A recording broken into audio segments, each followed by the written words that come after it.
with a 64 presents the Playguide video review. Sit back and enjoy the show.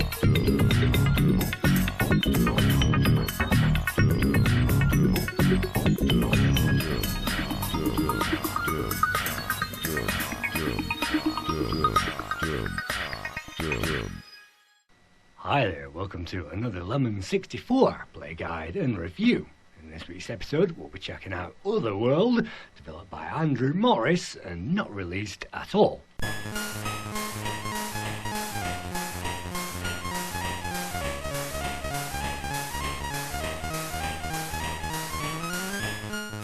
discovered this game on the Games That Weren't website, the Games That Weren't 64, and this was discovered by Andrew Morris in his loft, all full of dust, and sent over to the Games That Weren't website to recover for him, which they duly did.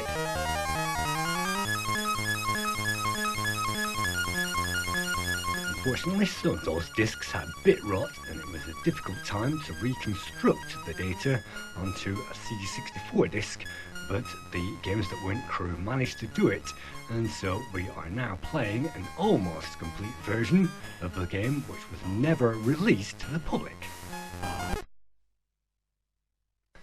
In this game we play as a Boing ball, and it's our job to switch off all the switches which are on the platforms. You can see the dots disappear. Each dot is worth one switch, and the switches are marked off at the very bottom of that screen. By pressing fire we can also jump, and we also have a health bar, which you can see the energy is ticking down the more we collide with those enemies. And on this first level, this is the toy world of a room in a large mansion, and in the toy vicinity you can see it's very difficult to get anywhere, and I'm just going to speed this game up and I'm just going to try that all over again.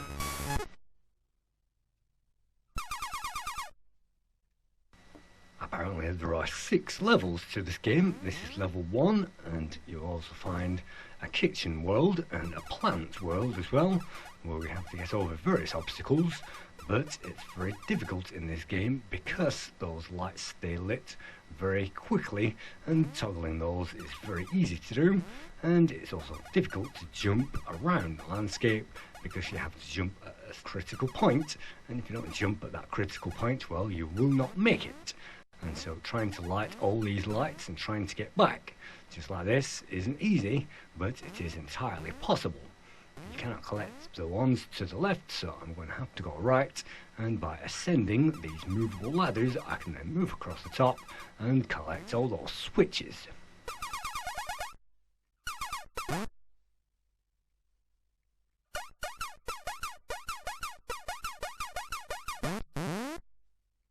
Once again, toggling those is pretty nightmarish, and you have to get those right on target in order to get out of that trap, and if you can't, well, you're going to have to leave some switches lit, and again, sometimes it's easier just to take that damage, and you can see we're on 0 energy at the moment, and yet we can still progress. So this game is not easy. It looks like a kid's game, of course, but you can see that I'm making an absolute meal of this, and there is an optimum way to get around these levels.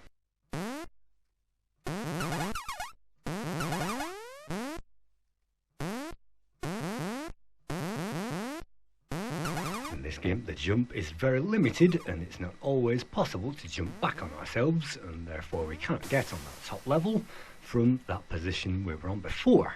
And so there is a perfect route, and as long as you know that perfect route and go along that perfect route every single time, then it's not so much of a problem.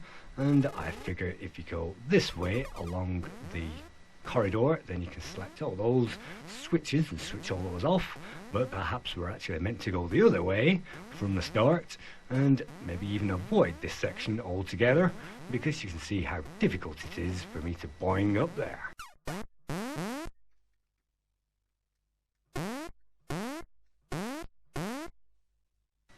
This game was coded and all the graphics were created by Andrew Morris. That's one half of Mr. Chip Software. He began this game in 1985 and he carried on tinkering with that all the way through into 1986 and 87 and finally rounded this game up in 1989. But unfortunately this was not released to the public. They released a number of titles like Kickstart 2 and Super Scramble Simulator on the C64 before they changed their name to Magnetic Fields and continued on the Amiga.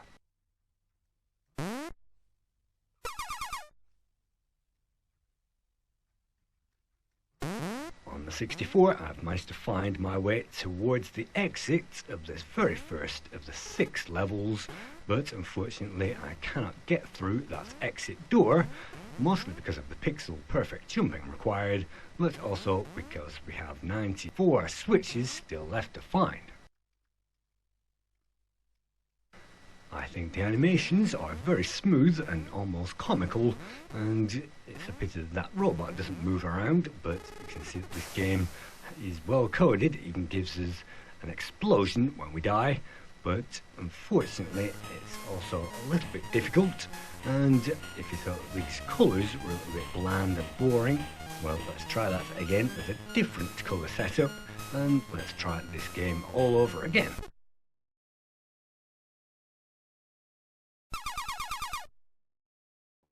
If you think that this lead character looks a lot like the Amiga Boing ball, I reckon it does, and for the longest time I thought that the Amiga crew had actually borrowed the Boing ball from Mr. Chip Software / Magnetic Fields in their game Trailblazer, which they released in 1986.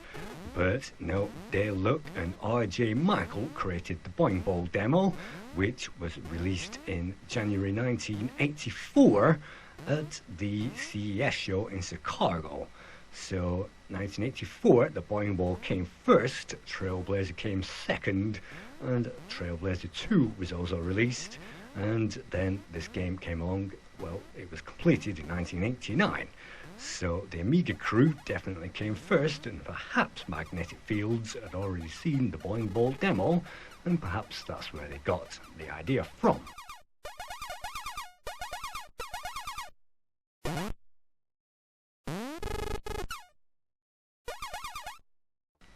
I think Otherworld could have been a little bit more like Henry's House or Miner 2049er, Bounty Bob Strikes Back, and all those other platforms where we had to fill in the dots.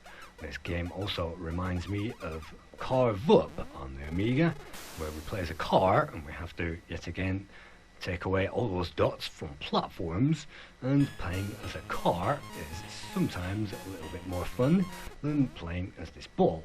I think the level design could have been a little easier on this very first level to encourage players to get far in this game without them knowing the absolute perfect route in every single case, and having not known that perfect route I am dying mercilessly, of course.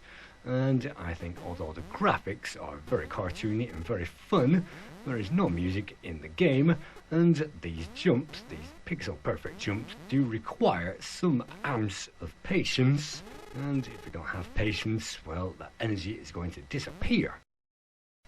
I think that, well, some games on the Commodore 64 were better than this, but there are a lot worse, and for my money, even games like Summer Camp and Winter Camp had much more going on. But for its time and for its date, for 1984, if this game had been released, it wouldn't have been so bad, and I think the coding involved in making the ball run smoothly and bouncing around without the colourful white and red pattern getting muddled up, then that's certainly a coding achievement. But if only those switches didn't flick on and off very rapidly, then this game would be a lot more playable.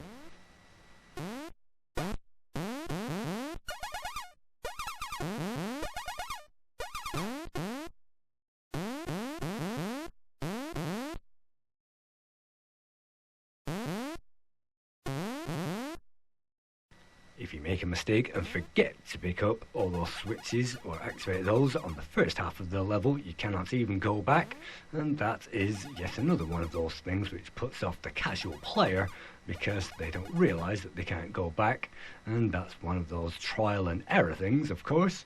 And trying to go back, you would expect to be able to complete this, and it gives us plenty of time to do that. But when the levels simply refuse to allow us to do that, well, there's nothing we can do except kill ourselves and try that again. In this case, I've virtually had enough of this game, and so I won't be getting any further with it. Thank you once again for viewing another play guide to a Commodore 64 unknown game, and I hope to see you again for another play guide sometime soon. Thank you.